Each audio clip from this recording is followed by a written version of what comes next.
오늘 마가복음 13장 본문의 말씀을 읽었는데요. 이 마가복음 13장에는 별명이 하나 붙어 있습니다.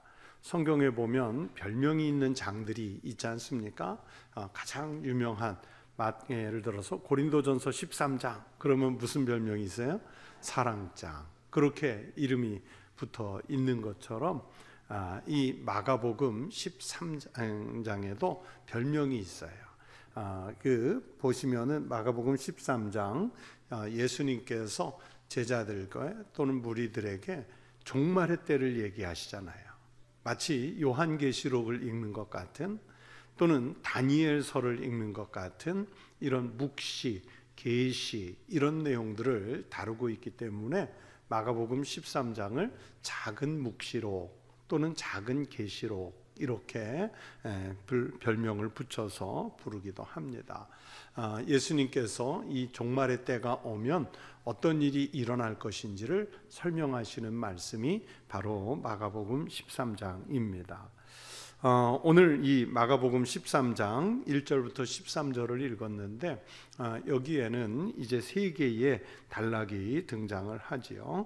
먼저 첫 번째 단락은 짧지만 1절, 2절 말씀인데 같은 말씀이 마태복음 24장 1절, 2절에 그리고 또 누가복음 21장 5절, 6절에 약간의 미세한 차이는 있지만 거의 똑같은 내용의 말씀이 이렇게 공관복음에 동일하게 등장을 합니다. 그런데 이 공관복음 마태, 마가, 누가복음 여기서 공통적으로 우리가 배울 수 있는 것들이 있습니다. 먼저 뭘 볼 수가 있냐면 여러분 우리 사람들에게는 인지 능력이 있잖아요. 인식이라는 게 있지 않습니까? 그런데 사람들은 보통은 인식을 할 때 뭔가를 인식 또는 인지하고자 할 때 자기가 눈으로 본 것에 많이 집착을 합니다. 그래서 사람들은 할 수만 있으면 자신의 경험의 울타리 안에 머물고 싶은 그런 본능을 가지고 있지요. 우리 그 고사 성어 중에 백문불여일견이라는 말이 있습니다. 보통 백문이 불여일견 그러는데 100번 듣는 것보다 뭐 하는 게 낫다고요? 한번 가서 보는 게. 보면은 여러분 남대문 안 가본 김 씨가 남대문 가본 사람보다 더 큰 소리 쳐요. 그렇죠? 우기기 시작하면 그러면 나중에 정확하게 보고 온 사람이 오히려 지는 경우들을 보는데 그런데 조금 뒤집어 생각하면 내가 100번 이야기를 들은 것보다 실제로 한번 가서 보고 또는 실제로 한번 가서 맛보고 내가 또 실제로 한번 가서 만져보고 그런 경험들이 맞을 수 있어요. 훨씬 더 좋은 거예요. 그러나 이 경험이라는 게 어떤 때는요 더 큰 세계를 보는데 방해할 수도 있습니다. 저는 이거를 뭐라고 생각하냐면 경험이 나를 가둘 수 있겠다.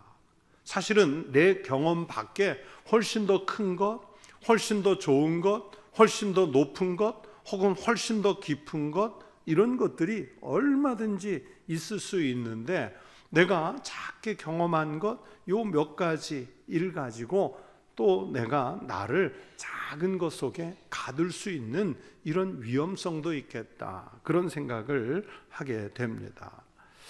왜 이런 말씀을 시작하면서 드렸냐면 여러분 예수님의 제자들은 당연히 예수님 따라다니면서 뭘 기대했냐면 메시아의 나라를 기대했습니다. 메시아의 나라. 구약시대 때부터 수백 년, 1000년 이상, 2000년 이상 계속 예언되어 왔던 그 메시아, 우리에게 다가오실 그리스도, 그분을 기대하면서 이스라엘 사람들은 신앙을 갈망하면서 살고 있었습니다. 그런데 예수님의 제자로서 예수님을 따라다니면서 보니까 이분이 진짜 메시아이겠다. 이분이 우리를 구원하실 구세주이시다. 여기에 대한 어느 정도 믿음은 있었는데 그런데 이 제자들이 기대하는 그 예수님에 대한 메시아로서는 뭐냐면 세상의 정치를 통치하시는 메시아 이걸 기대한 거예요. 이 부분에 대해서 제자들은 확실히 믿었습니다. 이 제자들이 가지고 있는 메시아관은 뭐냐면 이스라엘 전통의 메시아관이에요. 다윗의 뒤를 이어서 그의 후손 가운데서 어느 왕 같은 하나님의 종이 오실 텐데 그분이 우리의 이 고통과 고난과 억압을 다 풀어주실 분. 그러니까 어떤 메시아를 기대하냐면 군사적인 메시아 아니면 정치적인 메시아, 이런 분들을 기대하는 거예요. 예수님이 바로 거기에 적합한 전통적인 메시아일 것이라는 것을 제자들은 믿고 기대했습니다.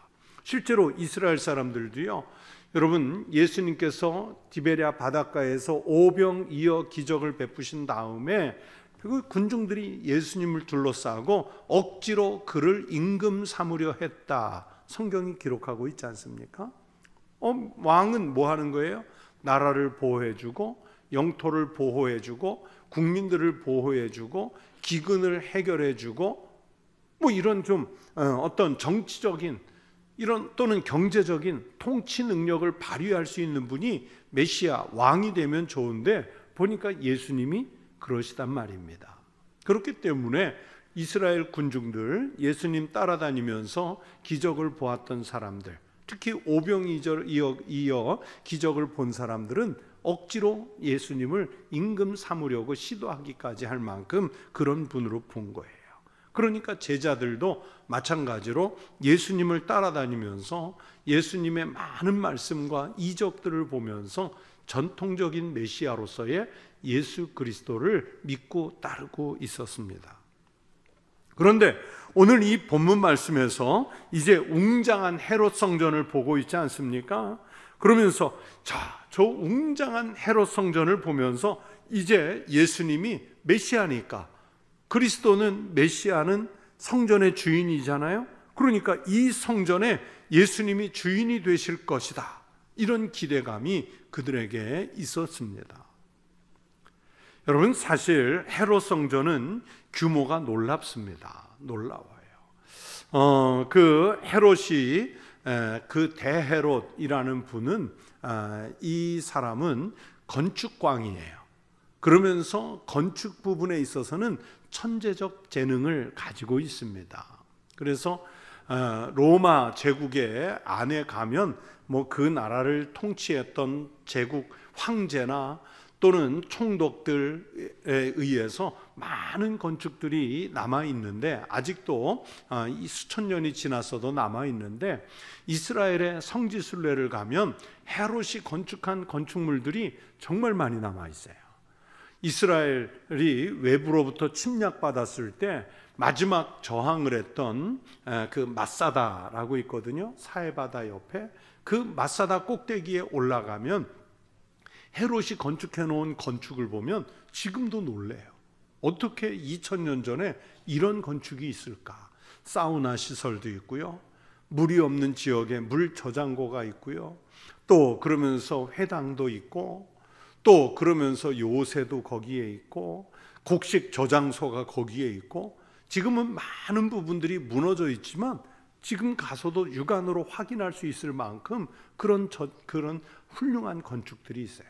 가이사랴 빌립보 지역에 가면 또 그 로마 시대 그 대표적인 수로들, 또는 가이사랴 바닷가에도 여전히 남아있는 수로들, 그런 건축들이 있는데, 헤롯이 건축한 것 중에 가장 유명한 게 바로 이 성전이에요. 성전. 이스라엘 사람들에게는 역사에 3번의 성전 건축이 있었습니다. 첫 번째는 바로 솔로몬 왕이 건축한 첫 번째 성전, 솔로몬 성전이 있었고, 포로로 바벨론에 잡혀갔다 70년 만에 돌아와서 무너진 성전터에 다시 성전을 세운 수룹바벨 성전이 있습니다.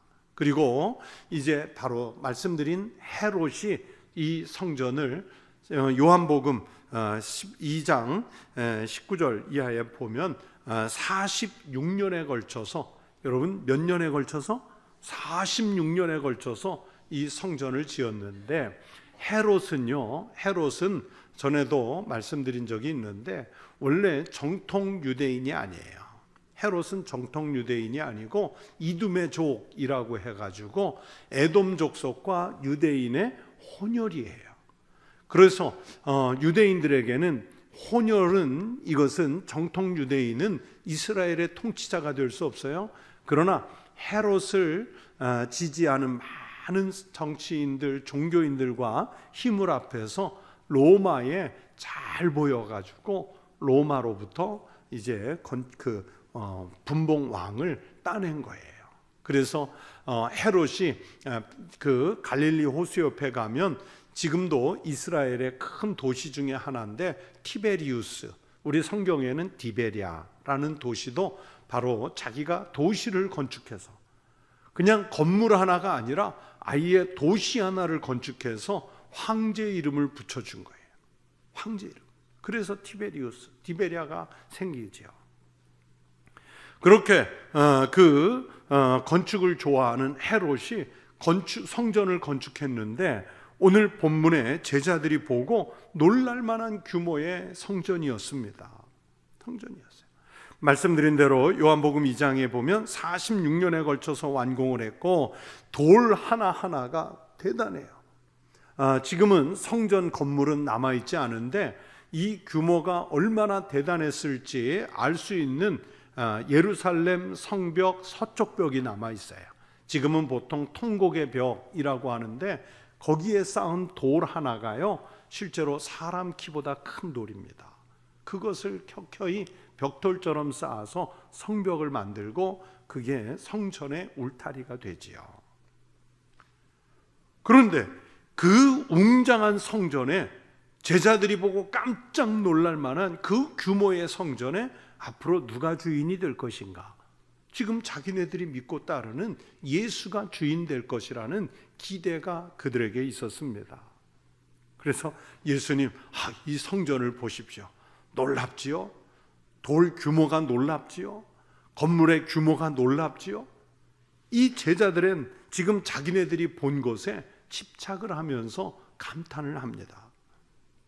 그런데 예수님은 그것을 보지 않았어요.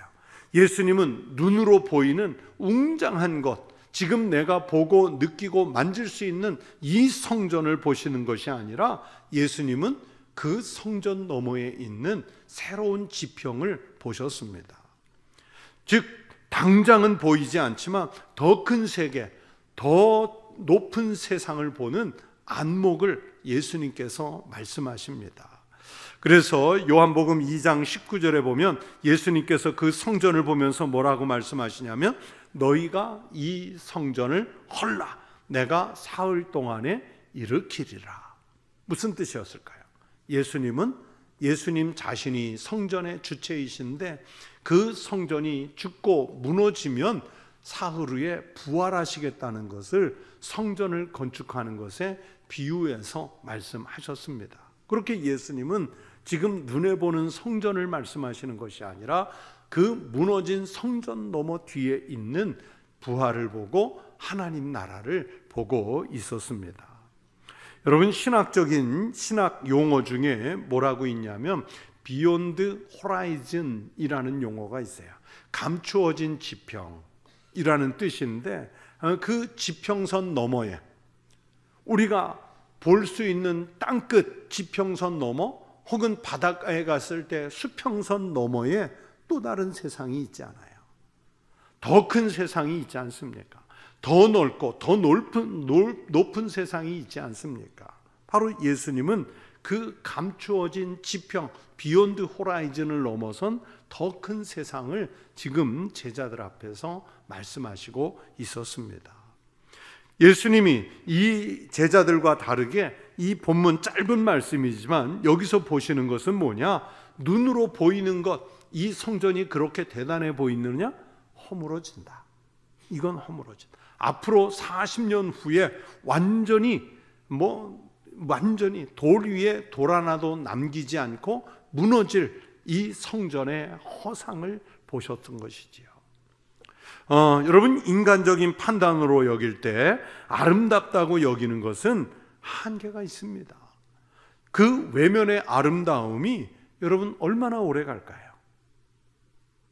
우리가 오늘 좋은 옷을 입고 막 피부를 막 팽팽하게 피고 또 까맣게 머리를 물들이고 치아를 새롭게 교정하고 막 그렇게 하면 몇 년 버티실 수 있으세요? 몇 년 버티실 수 있으세요? 오래 못 버팁니다. 오래 못 버텨요. 그건 제가 지금 말씀드린 거는 사람만 그런 게 아니라는 뜻이에요. 사람이 아무리 웅장하게 지은 이 위대한 건물일지라도 결국은 소멸될 것이다. 여러분, 예수님께서 오늘 13장을 읽었지만 12장에서 성전을 중심으로 살아가던 유대인들의 그 위선, 허상 이런 부분들을 많이 책망하셨습니다. 왜요? 그 아무 소용이 없는 것에, 그냥 눈에 보이는 것에 그렇게 집착하는 유대인들의 허상, 그 부분을 책망하셨는데, 그런데 이제 눈에 웅장한 성전이 보였다고 제자들이 금방 그거를 잊어버리고 다시 눈에 보이는 것에 집착하는 그 모습을 주님이 안타까워 하신 거지요. 제자들은요, 그 책망, 12장의 책망을 벌써 잊었습니다. 며칠, 몇 년 지난 게 아니라 엊그제 일인데 잊어버리고 말았어요. 여러분, 이 말씀에서 우리도 배워야죠. 우리의 시선이 어디에 가 있습니까? 여러분, 교회 예배당에 나오시면서 시선을 어디에 두고 오셨습니까? 그냥 당장 눈에 보이는 청북교회라는 간판을 보고 내가 그냥 습관을 쫓아서 다니든 거기를 오신 건가요? 아니면 강단에서 오늘도 말씀을 선포할 목사라는 존재를 보고 오셨나요? 아니면 예배당에 가서 내가 오늘 만나야 할 사람, 처리해야 할 일들, 그것을 시선을 거기에 두고 오셨나요? 아니에요. 우리의 시선은 무너지지 않는 하나님 나라를 봐야 할 줄로 믿습니다. 아무리 견고한 성읍이라도 결국에는 무너진다는 것을 깨닫고, 하나님께서 지키시지 않는 것은 결국 허상에 불과하다는 것을 깨닫는 성도 되시길 바랍니다. 시편 125편 1절에서 그래서 시인이 말하지요. 여호와를 의지하는 자는 시온산이 흔들리지 아니하고 영원히 있음 같도다. 오직 여호와를 의지할 때만이 우리가 흔들리지 않는 인생을 살아가게 될 줄로 믿습니다. 하나님이 지키셔야 그 성이 견고해지는 거예요. 시편 127편 1절에서 말씀하셨지 않습니까? 여호와께서 집을 세우지 아니하시면 세우는 자의 수고가 헛되며 여호와께서 성을 지키지 아니하시면 파수꾼의 깨어 있음이 어떻다고요? 헛되다. 그것은 내 개인도 그렇고 집도 그렇고 교회도 그렇고 나라도 그렇습니다. 그래서 여러분, 보이는 가치에 너무 정신 빼앗기지 마십시오. 내가 눈으로 봤다, 내가 들었다, 내가 만져봤다, 거기에 너무 정신 빼앗기지 마시고요. 보이지 않는, 그러나 소망으로 품은 하나님의 가치에 여러분의 인생을 투자하는, 그리고 시선을 그곳에 두고 살아갈 수 있는 믿음의 성도 되시기를 축원합니다. 자, 이 말씀, 자기네들은 지금 대단하다고 여겼는데 이 말씀을 듣고 나니까 제자들이 조금 황당하겠지요. 그게 이제 두 번째 단락이에요. 3절부터 8절에 예수님께 제자들 몇 사람이 나오죠. 누가 나오냐면 베드로와 안드레, 둘이는 무슨 관계죠? 형제. 또 야고보와 요한, 무슨 관계죠? 형제. 이 두 쌍의 형제가 예수님께 나와요. 이 네 사람은 예수님에게서 첫 제자들이면서 또 예수님 12제자 중에 가장 비중 있는 바로 그 제자들 아니었겠습니까? 그런데 그들이 예수님께 나와서 조용히 물었어요. 조용히 물었어요. 오늘 말씀이 3절 끝부분에 그러잖아요. 그들이 조용히 물었다. 무슨 뜻으로 물었다는 것이냐면 사적으로 질문한 것이고, 또 그러면서 개인적인 그 궁금증을 해소하기 위해서 나왔습니다. 그런데 앞에서 예수님이 말씀하시는데 성전이 무너질 것이다. 돌 위에 돌 하나도 남지 않고 무너진다. 이 성전이 파멸될 것이라는 건 이건 아주 대단히 민감하고 충격적인 일이죠. 그러니 궁금하잖아요. 지금 이 제자들이 주님의 말씀을 듣고 나니까 궁금해졌습니다. 그래서 이 질문을 하는 거지요. 예수님 가까이에 이렇게 나와서 하늘의 비밀을 아는 이 제자도의 삶을 우리도 살아야 할 줄로 믿습니다.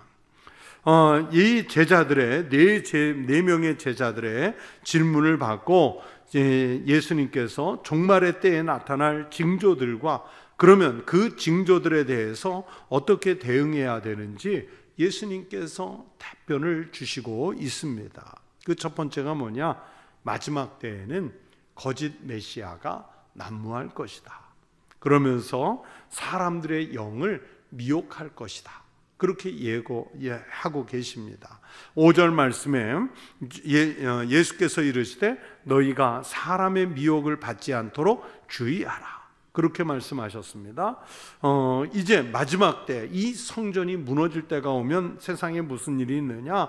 스스로 메시아인 것처럼 자신을 높이고 또 치장하고 가장하는 그런 사람들이 많이 등장할 것이라고 예고했습니다. 그들이 일어나서 사람들을 실족시켜요. 그런데 사람들은 자기가 실족된 것을 모르는 채로 따르는 일이 생기지요. 사도행전에 보시면 5장 36절 37절에 예수님이 바로 같은 시대겠지요. 같은 시대인데 드다라는 사람 또는 갈릴리의 유다라는 사람 이들이 또는 마술사 사도행전 8장 9절에 보면 마술사 시몬 이런 사람들이 각각 다 자기네들이 메시아라고 우리가 성경이 예고한 그리스도라고 그렇게 자기들을 내세우면서 등장을 해서 많은 사람들이 그들을 따르게 했고요. 그러면서 군중들을 선동해서 요즘으로 말하면 이단 종파 같은 그런 종파들을 만들어내지요. 이들이 예수님께서 말씀하시는 미혹이라는 것, 너희가 사람의 미혹을 받지 않도록 주의하라 그랬는데 이 미혹이라는 말은 헬라어로 단순히 유혹을 받아서 잘못을 범하는 그런 정도, 그런 뜻이 아니라 그 미혹이 뭐냐면 적극적으로 동조해서 진실이 아닌 사실을 믿고 따르도록 만들어버리는 것. 이게 미혹이에요. 헬라어 원문의 미혹이에요. 그래서 좀 이따도 말씀드리겠지만 신천지 따르는 사람들 보세요. JMS 따르는 사람들 보세요. 그냥 유혹을 받아서 잠깐 믿는 그런 정도가 아니라 가정을 파괴해가면서까지 교회를 혼돈에 빠뜨리면서까지 자기네들의 몸과 재산을 다 바쳐가면서까지 그들이 넘어가잖아요. 자기만 넘어갑니까? 다른 사람들을 끌어들이려고 자기네들이 무너진 줄도 모르고 자기가 무너진 것처럼 다른 사람들, 가족들, 친구들, 이웃들까지 무너뜨리기 위해서 적극적으로 동조해서 진실이 아닌 사실을 믿고 따르게 만들면서 유혹을 하잖아요. 이게 미혹이에요. 그런데 이 미혹자들의 유혹은요, 쉴 잠을 주지 않고 오지요. 막 계속해서 밀려와요. 우리가 아차하고 정신 놓는 사이에 언제 우리의 영혼을 뺏길 줄 모릅니다. 여러분, 사탄도요, 하나님을 대적해서, 예수님을 대적해서, 성령님을 대적해서 끊임없이 자기 일들을 하는 거예요. 여러분, 사탄이 게으릅니까? 성실합니까? 잘 모르시겠어요? 사탄이 게으릅니까? 성실합니까? 사탄이요, 진짜 성실합니다. 우리가 못 따라갈 만큼 성실합니다. 우리는 가끔 아무리 성실해도 잠이라도 자고 쉬기라도 하는데 사탄은요, 쉬지도 않아요. 사탄은요, 잠들지도 않아요. 그러면서 성실하게 자기의 일을 해요. 그 얘기는 뭐예요? 사탄이 성실하다는 얘기는 우리에게 시험과 유혹과 미혹이요 쉼없이 밀려오고 있다는 뜻입니다. 그래서 그러면 사탄은 항상 그 수준에 머물러 있나요? 사탄은 발전할까요? 사탄도요 발전을 해요. 정교해져요. 여러분, 이 사탄이나 미혹의 영이요 결코 옛날 수준에 머물러 있지 않습니다. 끊임없이 발전해요. 저희들이 신학교 다닐 때 깜짝 놀랄 일 중에 하나가 있는데요. 통일교에서 미국의 시카고 대학이라고 있습니다. 정말 명문 중에 명문 대학인데 그 시카고 대학교 신학학부에 정말 뛰어난 한국인이 들어왔는데 누가 들어왔냐면 통일교 신자예요. 통일교 신자. 그러니까 세계 최고의 신학대학에 자기네들의 통일교 교리를 더 정교하게 만들기 위해서 공부 잘하는 학생을 선발해서 그 학교에 보낸 거예요. 보낸 거예요. 사탄이 그냥 있지 않습니다. 그냥 있지 않아요. 이게 참 조심스러운 문제인데 우리 장신대에 요즘에 아주 유명한 태극기 목사님의 목사, 우리 교단이나 타교단에서 목사로 인정하지 않는데 그 목사의 아들과 며느리가 입학을 했어요. 그 학교는 또 우리 교단은 조심스럽게 보지요. 영어도 잘해요. 거의 공부를 수석할 만큼 뛰어나요. 세례도 다 받았어요. 학교에서 막을 수 있는 방법이 없어요. 그렇잖아요. 그걸 어떻게, 우수한 학생인데 단지 아버지가 그렇다는 이유로 우리가 막을 수는 없어요. 만약에 그의 입학을 거절하면 어떻게 될까요? 학교에 만약에 소송이 걸리면 99%가 아니라 100% 져요. 그러니까 그 부부를 아들과 며느리를 받았죠. 그러면서 과연 이 아들이 아버지의 그 교회와 아버지의 그 사업을 이어받을까? 아니면 정말 학교에서 제대로 잘 교육받고 건강한 목회자나 또는 신학자가 될까? 우리는 지금 주의 깊게 보고 있는 거예요. 그 학생들을. 이런 일은요 비일비재합니다. 비일비재해요. 신천지의 이만희, 통일교의 문선명, 만민교회 이재로, 우리가 아는 정명석, 이들이 여러분 그냥 있나요? 아니요. 자기네들의 신학을 절묘하게 만들어 가지요. 그들이 신학이 정교하게 만들어지니까 교회를 수십 년 다니던 사람들이 거기 넘어가잖아요. 마음 빼앗기잖아요. 그들은요 그 정교해진 신앙을 가지고 감정적으로 사람들에게 아주 친근하게 접근해요. 자기네들이 마치 무슨 큰 비전이 있는 것처럼 제시를 해요. 그러나 결국은 가만히 지켜보면 사람들의 마음을 훔치고 사람들의 영혼을 훔치고 사람들의 재산을 탈취하고 교회가 갖고 있는 건강한 질서를 무너뜨려요.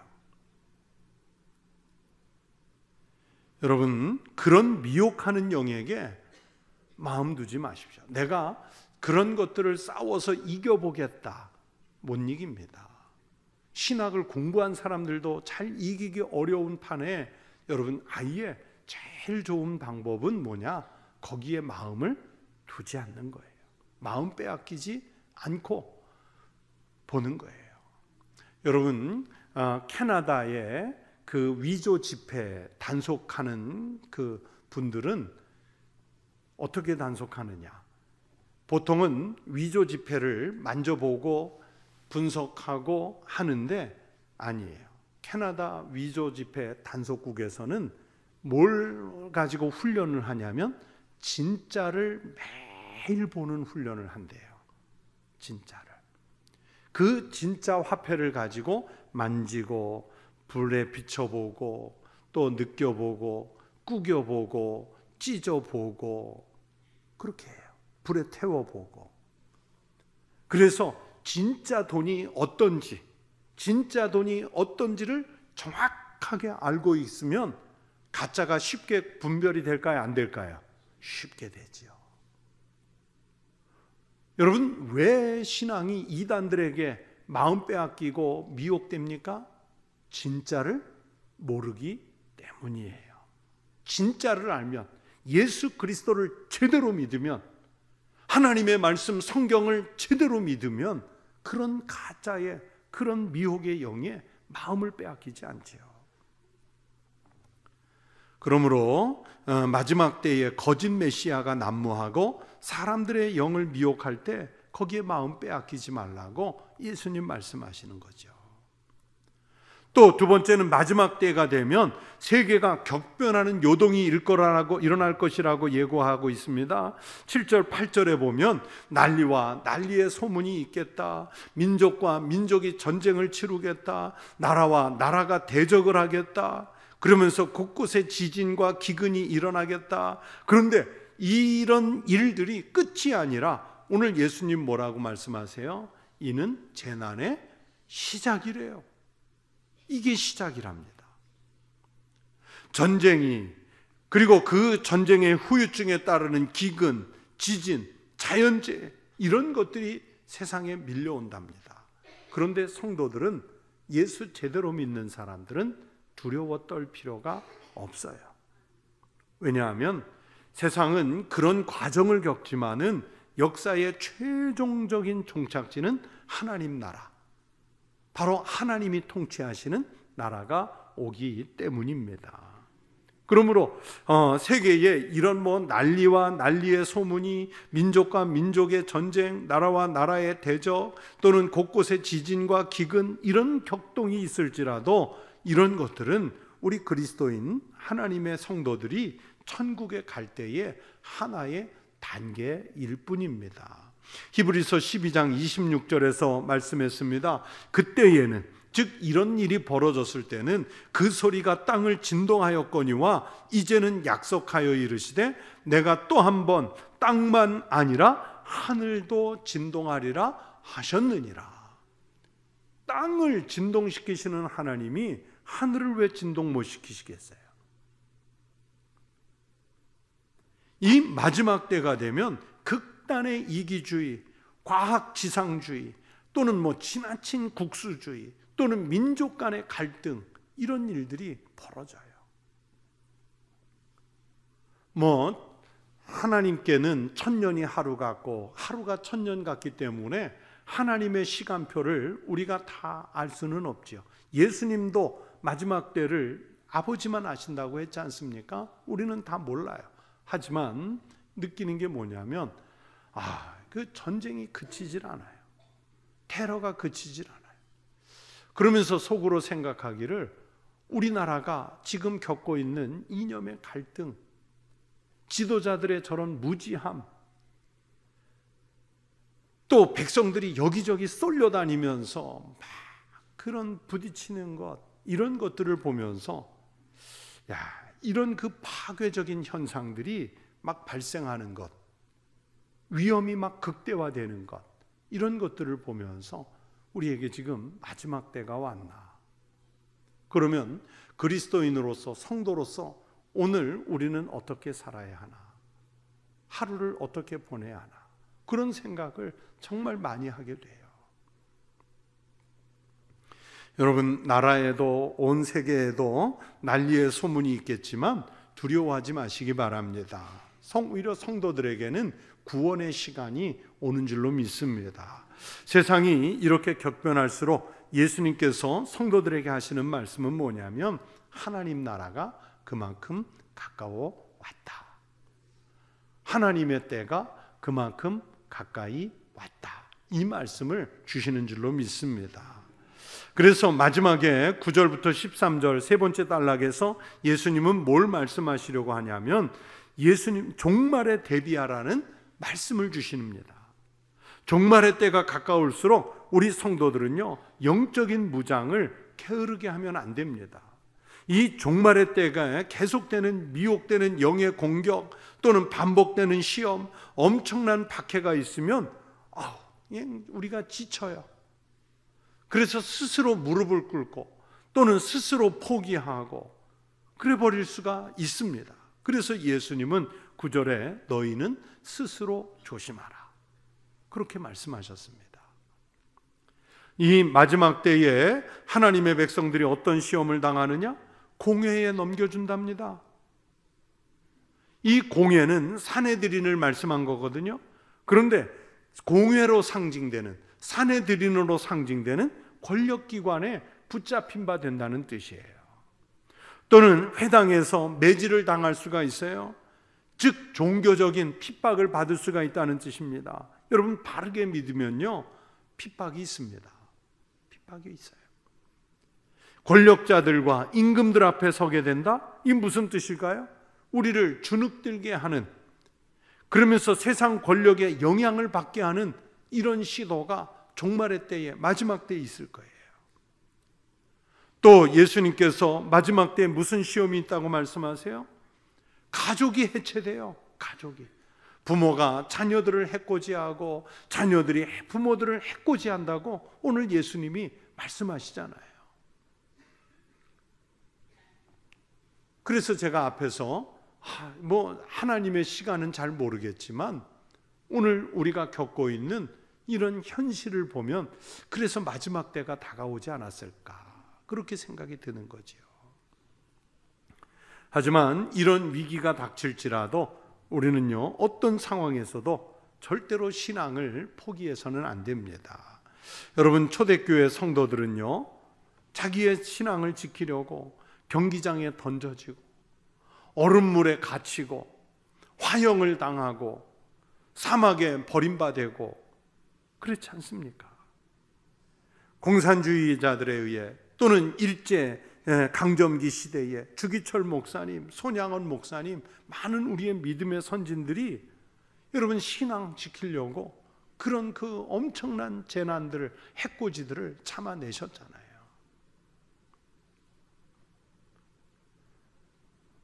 일제시대 때 그들은요, 제일 걸림돌이 교회였어요. 그리스도인이었어요. 여러분, 우리나라를 위해서 기도할 때 절대 공산주의 되지 않도록, 절대로 우리가 그런 그 유물론자들에게 나라와 주권과 마음 빼앗기지 않도록 정말 기도하셔야 돼요. 왜냐하면 교회가 그들에게는 제일 걸림돌이거든요. 그리스도인들이 그들의 그 위협을 이루어 가는데 제일 방해가 된다고 생각하고 있기 때문입니다. 그래서 어떻게 하든지 교회를 박해하고 그리스도인들을 제거하려고 하죠. 그런데 우리가 거기에 주눅이 들어가지고 그 권력 앞에 무릎을 꿇고 포기하면 안 되지요. 잠시 조금 더 살기 위해서 신앙을 버리는 순간 우리는 죽습니다. 여러분, 조금 짧게 살고 영원히 사는 길을 택하시기를 바랍니다. 육신으로 조금 더 살기 위해서 영원히 죽는 길을 택하시는 것 얼마나 미련한 일이겠습니까? 그러므로 예수님께서 성전을 통해서 오늘 제자들에게 하시는 말씀까지 신앙을 위협받는 순간이 와도 놀라지 말라, 당황하지 말라. 왜냐하면 그런 순간이 왔을 때 당신들의 입으로 말하지 않아도 성령께서 할 말을 준비시켜 주실 것이라고 말씀하셨습니다. 그러니까 시련을 받을 때 우리에게 적절한 말씀을 주실 것을 예수님께서 예고하셨어요. 그러므로 큰 핍박이 와도 담대하시기 바랍니다. 오직 우리의 생명을 누가 주관하시느냐? 하나님께서 주관하시는 줄로 믿습니다.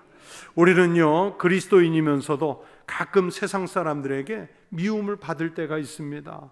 오늘날 그렇죠. 우리들의 이기적인 신앙 때문에 우리가 이웃을 돌보지 않아서 교회가 분열해서 대립해서 이런 그 비난을 받을 때가 있는데 여러분, 우리 자신의 성격이나 도덕적인 문제로 미움받아서는 안 됩니다. 우리는 오직 어떤 이유 때문에 미움을 받아야 하느냐? 예수 이름 때문에. 예수 이름 때문에. 희생적이면서도 예수님처럼 이웃을 사랑하는 그 십자가의 미련함 때문에 우리가 미움을 받아요. 나의 죽음으로 다른 사람을 살리는 그 영적 영향력, 생명의 영향력 때문에 우리가 미움받아요. 여러분, 불신자들은요, 우리 그리스도인들을 왜 미워하느냐? 자기네들과 똑같은 수준으로 살면, 아니 자기네들보다 못한 수준으로 살면 고소해합니다. 자기네들과는 조금 다른 차원으로 높은 신앙의 삶을 살면 미워해요. 자기들이 뭐라고? 자기들이 그렇게 깨끗해? 그런데 우리는 그런 미움은 얼마든지 받아도 됩니다. 우리가 그리스도인답게 못 살아서 받는 비난을 부끄러워해야지, 우리가 그리스도인답게 사는 것 때문에 어떤 비난을 받아도 오히려 그것은 자랑스러워할 수 있어야 합니다. 그러면서 예수님은 신앙 때문에 미움을 받는 성도가 생기면 끝까지 견디면 구원을 받을 것이라고 오늘 격려하시지요. 마지막 13절 말씀 같이 읽겠습니다. 또 너희가 내 이름으로 말미암아 모든 사람에게 미움을 받을 것이나 끝까지 견디는 자는 구원을 받으리라. 이렇게 우리가 마지막 때에, 종말의 때에 끝까지 신앙을 지켜서 받는 상급이 뭐냐? 결국은 구원입니다. 상급이라고 하니까 무슨 금전적 보상을 받는다든지 장수의 보상을 받는다든지 세상의 권력이나 명예를 보상으로 받는 것이 아니라 하나님 나라에서 얻는 생명, 구원이 마지막 우리의 상급인 줄로 믿습니다. 이 상급을 받을 때까지 여러분의 생애에 믿음을 잘 지켜서 살아가는 거룩한 성도의 삶이 되시기를 주의 이름으로 축원합니다. 기도하겠습니다.